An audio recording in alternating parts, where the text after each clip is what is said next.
What's the meaning of Berliner?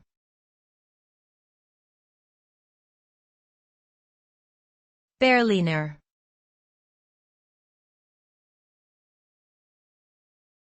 Berliner.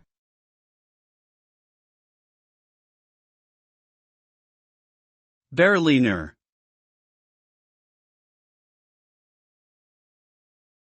Berliner.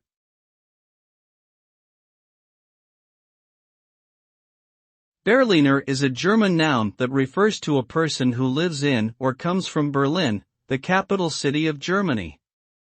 It can also refer to a type of pastry sometimes called a Berliner Donut, which is a sweet deep-fried pastry filled with jam or cream.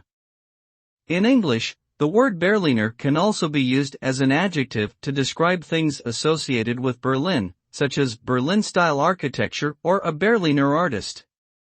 However, it is sometimes mistakenly believed that the word Berliner specifically means jelly donut, due to a famous speech given by U.S. President John F. Kennedy in Berlin in 1963.